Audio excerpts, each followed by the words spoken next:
নবী সাল্লাল্লাহু আলাইহি ওয়াসাল্লাম এই সওমটাকে রেখেছেন, মুহররম মাসের এই 10 তারিখের সওমটা, এবং তিনি বলেছেন যে আমি আশা করি এই সওম রাখার ফলে 1 বছরের গুনাহ আল্লাহ পাক মাফ করে দিবেন।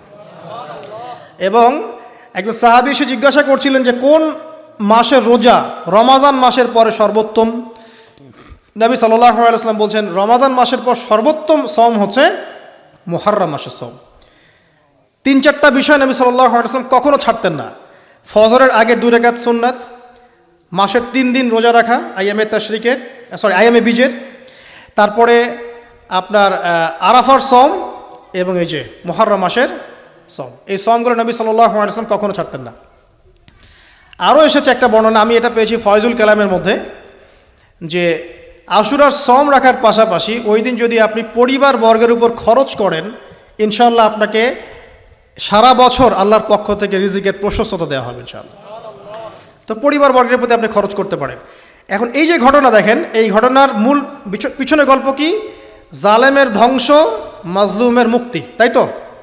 জালেমের ধ্বংস, মাজলুমের মুক্তি, এটাকে স্মরণীয় করে রাখার জন্যে আল্লাহ রাব্বুল আলামিন এই আশুরার সওমটাকে রেখেছেন। নবী সাল্লাল্লাহু আলাইহি ওয়াসাল্লাম বলেছেন যে আমি যদি বেঁচে থাকি ইনশাআল্লাহ আগামী বছর 9 তারিখ বা তার পরে, একদিন আগে বা একদিন পরে আমি সওম রাখবো। কোনো বর্ণনা এসেছে একদিন আগে 9 তারিখে সওম রাখবো। তো আমরা 2টো রাখার চেষ্টা করবো। কয়টা?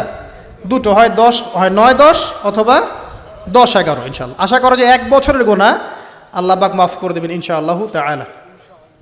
আর বেশি বেশি মুহররম মাসে সওম রাখতে পারেন, ইস্তেগফার করতে পারেন, তাসবিহ তাহলিল করতে পারেন, এবং এই মাসে যে ঘটনাটা ঘটেছে আপনার মূসা আলাইহিস সালাম এবং ফিরআউনের, এই ঘটনাটাকে চর্চা করবেন, এটাকে প্রচার করবেন, প্রসার করবেন, এর মধ্যে থেকে শিক্ষাগুলোকে নিজের জীবনে বাস্তবায়ন করার চেষ্টা করবেন ইনশাআল্লাহ তাআলা। আল্লাহ পাক সবাইকে তৌফিক দান করুন, আমিন। শেষ করার আগে আমি এই কনক্লুসিভ জায়গাটাতে যাচ্ছি। দেখেন, এরপরেও কিন্তু বনু ইসরাইল শুধরে যায় নাই। তারা চোখের সামনে দেখলো যে ফেরাউন ডুবে মরল, তারা পার হয়ে গেল। ঠিক পার হয়ে যাওয়ার পরেই অল্প কয়েকদিনের ব্যবধানেই তারা বাছুর পূজা শুরু করেছিল। কি পূজা? সামেরি নামক একজন ব্যক্তি সোনা দিয়ে একটা মানে গরুর মূর্তি করেছিল, এই মূর্তি পূজা তারা শুরু করেছে এই মুক্তির মাত্র কয়েকদিন পরেই। এটা সেই বনু ইসরাইল।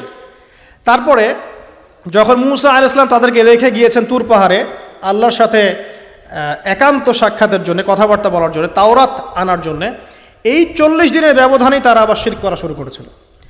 মূসা আলাইহিস সালাম সেই তাওরাত এনে দেখেছেন যে তারা পথভ্রষ্ট হয়ে গেছে, এবং তিনি রাগে তাওরাত ছুঁড়ে মেরেছিলেন, এটাও কোরআনে আছে। এবং তার ভাই হারুন তার চুল এবং দাড়ি তিনি চেপে ধরেছিলেন, তোমাকে রেখে গেলাম, তুমি কি করলা?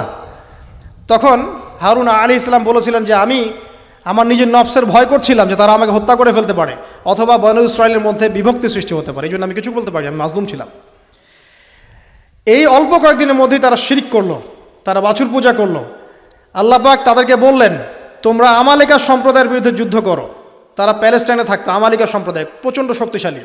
তখন এই বনু ইসরাইল বলেছিল যে হে মূসা, ইযহাব আনতা ফাযহাব আনতা ওয়া রাব্বুকা ফাকাতিলা, হে মূসা তুমি যাও আর তোমার রব যাও গিয়ে যুদ্ধ করো। ওয়া ইন্না হাহুনা কাঈদুন, আমরা এখানে বসে থাকবো। কে বলেছে এটা? এই বনু ইসরাইল, যাদেরকে আল্লাহ পাক এত বড় বিপদ থেকে মুক্তি দিয়েছেন। তারপরে তাদেরকে মান্না এবং সালোয়া খাওয়ার পাঠানো হচ্ছে, এই খাওয়ার পর্যন্ত তাদের ভালো লাগছে না। তারা বলছে হে মূসা আল্লাহকে বলো আল্লাহর জন্য আমাদেরকে এই যে পেঁয়াজ, এই যে রসুন, ডাল, মসুর এগুলো উৎপন্ন করার তৌফিক দেন। চিন্তা করতে পারেন এরপরে তারা আবার বললো একদল মানুষ বনু ইসরাইলের, আল্লাহকে সামনে এনে হাজির করে দাও, না হলে বিশ্বাস করব না। তারপর এরকম 70 জন মানুষকে বাছাই করে মূসা আলাইহিস সালাম নিয়ে গেলেন তুর পাহাড়ে। আল্লাহ পাক ওদেরকে মৃত্যু দিয়েছেন, আবার জীবিত করেছেন। মানে এরপরে তারা এত বেশি সীমা লঙ্ঘন করা শুরু করলো যে তারপর তারা আবার অধঃপতনের অতল তলে চলে গেল। কথা বুঝতে পারছেন? 40 বছর পর্যন্ত তিহ নামক জায়গায় খালি ঘুরতেই ছিল। সকালবেলা যাত্রা শুরু করে, সন্ধ্যায় থেকে আবার সে জায়গায় ফিরে আসছে। এভাবে 40 বছর। কতদিন? 40 বছর। তারপর মূসা আলাইহিস সালাম ইন্তেকাল করলেন, এবং মূসা আলাইহিস সালামের কবর আমাদের নবী সাল্লাল্লাহু আলাইহি ওয়াসাল্লাম দেখিয়ে দিয়েছেন যে ওই যে লাল ডিবি দেখা যায়, ওই লাল ডিবির উপরে মূসা আলাইহিস সালামের কবর আছে। মূসা আলাইহিস সালামের পরে ওই যে অমীমাংসিত যুদ্ধ আমালিকা সম্প্রদায়ের সাথে, এটার বাস্তবায়ন করেছেন পরবর্তীতে ইউশা বিন নুন নামে একজন নবী। কি নাম? ইউশা বিন নুন। তার নেতৃত্বে তালুত নামক সেনাপতি এই যুদ্ধের নেতৃত্ব দেন এবং ওদের দলের মধ্যে ছিল বড় যোদ্ধা, তার নাম জালুত। এটা সূরা বাকারার মধ্যে পাবেন।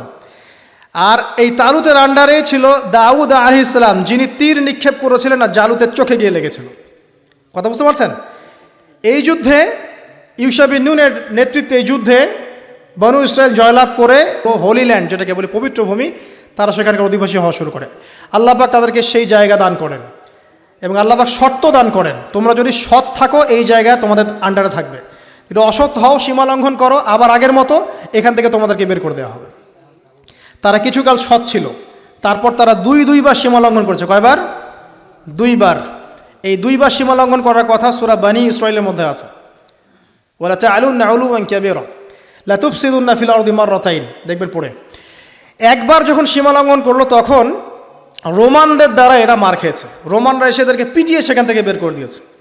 তারপরে আবার যখন সীমা লঙ্ঘন করলো তখন নেবুজাত নেজার নামক একজন রাজা, সে গিয়ে আবার ওদেরকে বের করে দিয়েছে।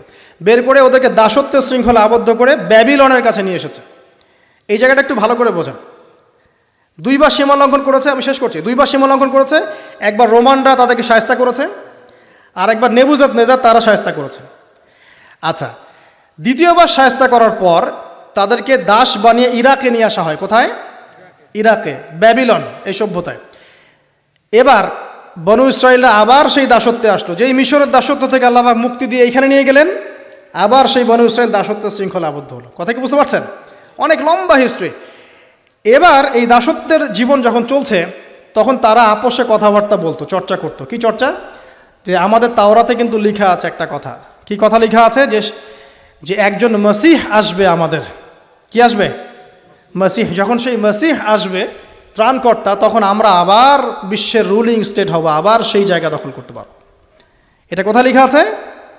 তাওরাতে কিন্তু এখনও আছে, এখনও আছে টিল নাও। এবং আজকে সকালে আমি এগুলো পড়েছি, টাটকা কথা বলছি, তাওরাতে আমি নিজে দেখেছি। এখন এই কথা আছে যে আমাদের একজন ত্রাণকর্তা আসবে, যিনি আসলে কিন্তু আমরা আবার বিশ্বের শাসনভার ফিরে পাব। এটা কখন তারা আলোচনা করছে? যখন তারা এখানে দাস। এরপর আল্লাহ পাক সেই ত্রাণকর্তাকে পাঠালেন।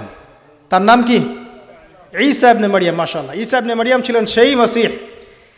কিন্তু এরা সেই মসিহকে চিনতে ভুল করলো, ব্যর্থ হলো, বরং তারাই আবার ঈসা আলাইহিস সালামকে হত্যা করার চেষ্টা করলো। আল্লাহ পাক বলছেন ওয়ামা কাতালুহু ওয়ামা সালাবুহু, তারা ঈসা ইবনে মারইয়ামকে হত্যাও করে নাই, ক্রুশবিদ্ধ করতে পারে না।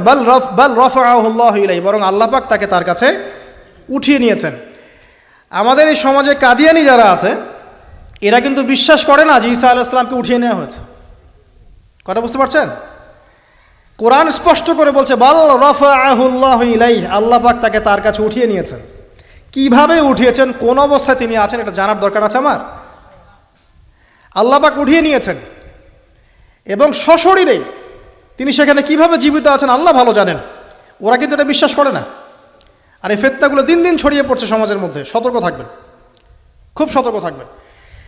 তো সত্যিকারের মাসিহকে তারা চিনতে ব্যর্থ হলো, তাকে হত্যার চেষ্টা করলো। আল্লাহ পাক তাকে উঠিয়ে নিলেন এবং ওদের উপর আযাব দিলেন। কি আযাব? ওরা মিথ্যা একজনকে সত্য মাসিহ মনে করবে এবং তার অনুসরণ করবে, এবং আল্লাহ রাব্বুল আলামিন তাদেরকে আবারও সেইভাবে ধ্বংস করবেন ঠিক যেভাবে তাদেরকে লোহিত সাগরে ডুবিয়ে মেরেছে। ফেরাউনকে যখন ডুবিয়ে মারা হয়, তারপরে এই যে 1907 সালে তার মমিটা আবিষ্কার করা হয়, তার আগে মমিটার সন্ধান পাওয়া গেছে 1897 সালের দিকে। কত সালের দিকে? এই যে 1897 সালের দিকে।